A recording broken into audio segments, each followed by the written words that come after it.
The year was 2010. 14-year-old Wayne was in the middle of getting ready for school, and often during my morning routine at the time, MTV would be playing in the background.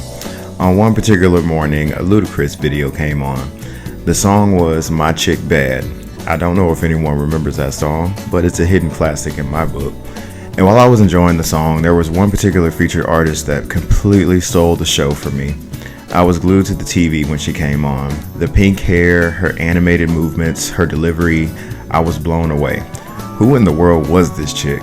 I made sure I stayed tuned so I could see the name of this wonderfully crazy lady. And at the end of the video, I finally saw her name, Nicki Minaj. I would never forget that name. Nicki Minaj is an icon whose presence is very vital to the hip-hop scene, whether you like her or not. Very few artists have successfully infiltrated both rap and pop spaces and flourished in both lanes like she has. A big part of what drew me to her was her ability to be just as comfortable on songs with Britney Spears, Rihanna, and Madonna, as well as going bar for bar with Kanye West, Jay-Z, and Eminem. Nicki possessed a ferocity and versatility that I had not yet seen in my life up until that point. And much like Lady Gaga, who I discovered just a couple of years before her, Nicki's bold personas and alter egos, as well as her avant-garde fashion and animated way she presented herself to the world, resonated with me as a young teenager, as it gave me the confidence to not be afraid to be myself.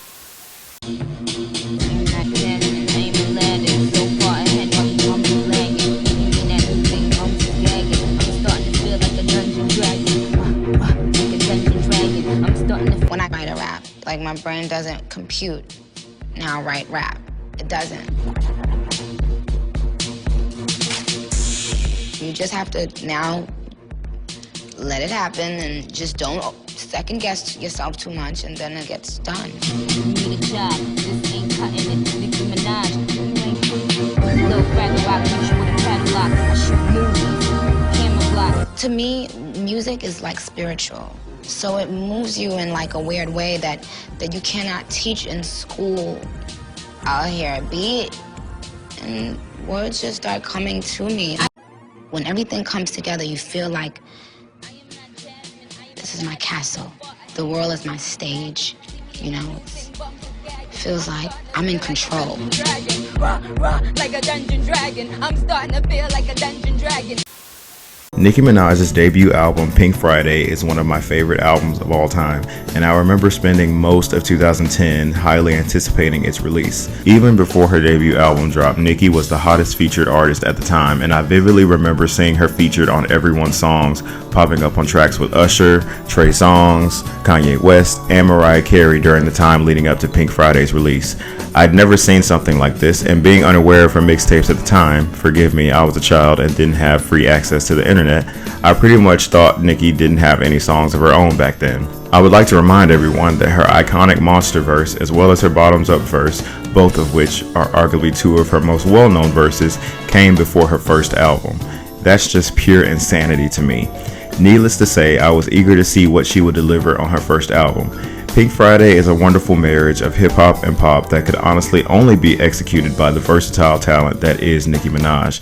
This album honestly doesn't sound like anything else, and it's a wonderful ride every time I go back to listen to it. Not to mention, this woman had a laundry list of A-list features on her debut album, mind you. Eminem, Rihanna, Drake, will.i.am, Kanye West, the Pocket Full of Sunshine lady. Preceding the album's release was 3 singles. Your Love was released as the lead single from the album on June 1st, 2010. Originally, the song Massive Attack was supposed to be the lead single from Pink Friday.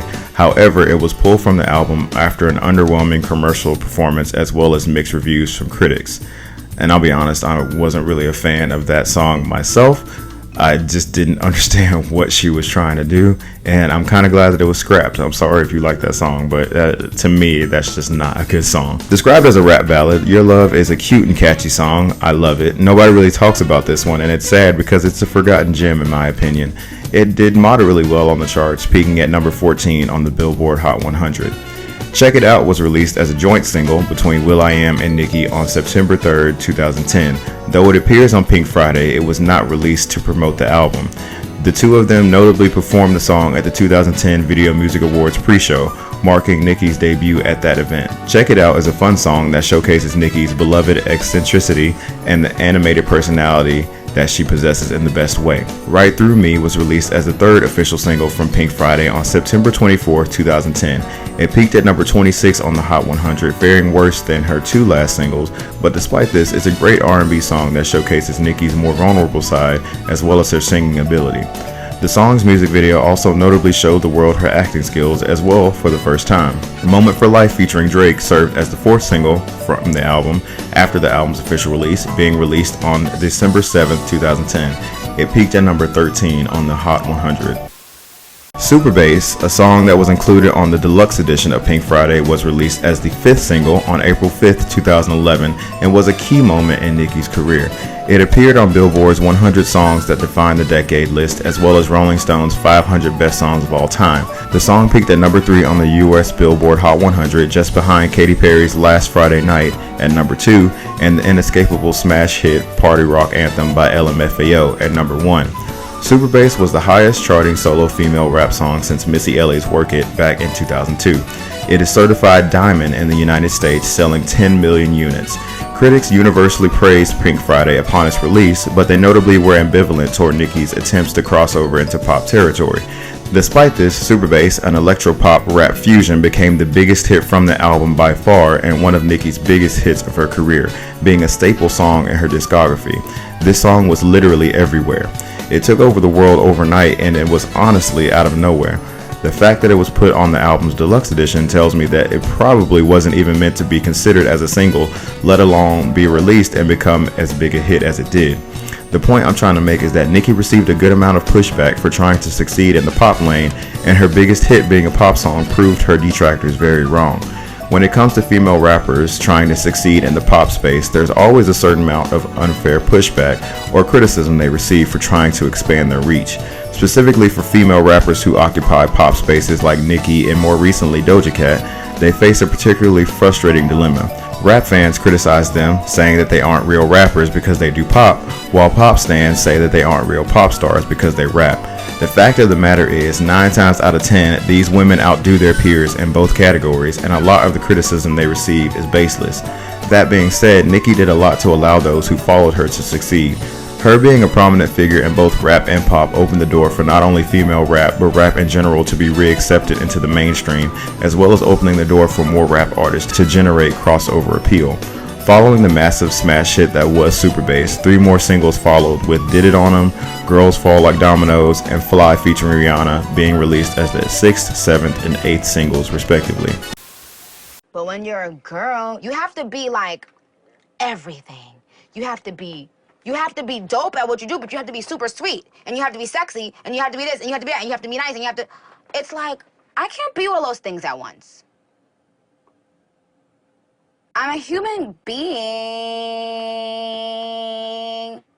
I don't mean to be ranting and raving like this. Don't use this footage, please. It's just gonna make me look stupid. Upon its highly anticipated release on November 22, 2010, Pink Friday debuted at number 2 on the Billboard Hot 100, just behind Kanye West's My Beautiful Dark Twisted Fantasy, although it would eventually hit the top spot. Pink Friday sold 375,000 copies in its first week, marking the second highest debut for a female rapper since The Miseducation of Lauryn Hill in 1998. The album garnered a Grammy nomination for Best Rap Album at the 54th Grammy Awards, being one of the 3 nominations that Nicki received at the event that year. Pink Friday is a very important album both to me and to the music industry as a whole.